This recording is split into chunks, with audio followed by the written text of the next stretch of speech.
Right. Now, take me through your creative process.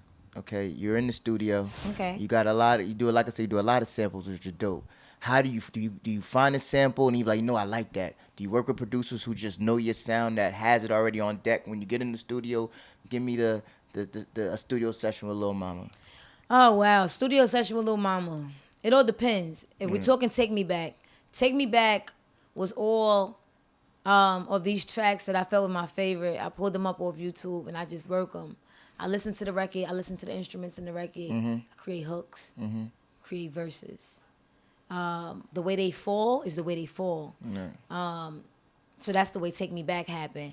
Like songs like West Coast Lover. I remember being 5 years old, sitting in the middle seat in the back row of a vehicle, and there was a man on my left side, a man on my right side, a man in the front seat, and a man in the passenger seat. My father was driving, and this was 3 of his friends, and I was singing the lyrics to Gin and Juice word for word, and I didn't know what the hell I was talking about, but they was like, sing that shit, mama, that's right, do that. Like, you know what I'm saying? I'm around some real, like, killers. Right. But, like, no, some real street dudes that's really, like, you know, that gave me an energy that made me feel like I was their peer. And you got to remember, my father, he sowed that seed when he was 20, when my mother got pregnant with me, and when my mother had me, my father was 20. So you got to remember, like, I'm growing up with my dad. So he's 20, I'm 25. I mean, he's 25, I'm 5. Right. You know what I'm saying? So it's like this young cat raising his kids, and I came up in that era. So when I think back to Gin and Juice,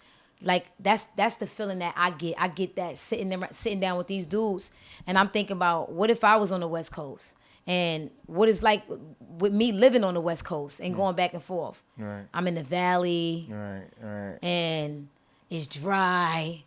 The cats is like so used to going to some private school. They got money. Right. I'm in Calabasas, Woodland Hills. Most of these cats, they parents got bread. So they nothing like me. I had to struggle. I had to do it on my own. So when I say I need a West Coast lover, it's like you want that person from the hood that's like, yo, nah, I'm here with you. Like, you know? So I thought that was a dope concept. Right. And it's just a fantasy. And I like to embark on journeys like that where I could get my listeners to kind of get into, you know, something different that I may never done before. Right. Top 5.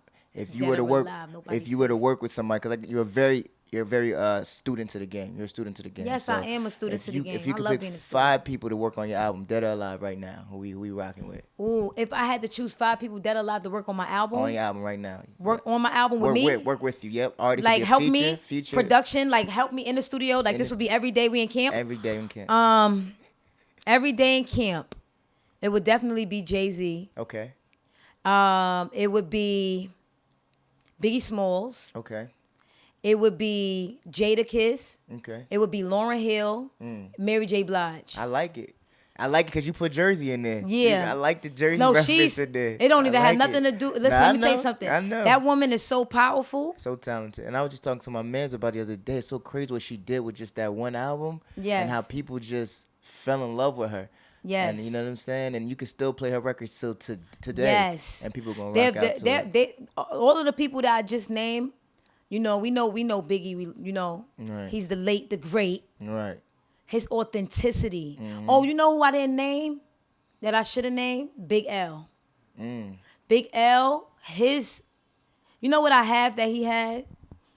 I'm not trying to toot my own horn or nothing, but I look at art, and when I'm trash at something, I be like, yo, I need to work on it, develop that. But let me tell you something, my flow is immaculate, and that man's flow was impeccable. The way that his shit hit. Right. It's like this. If the what do they call it? The Metrodome?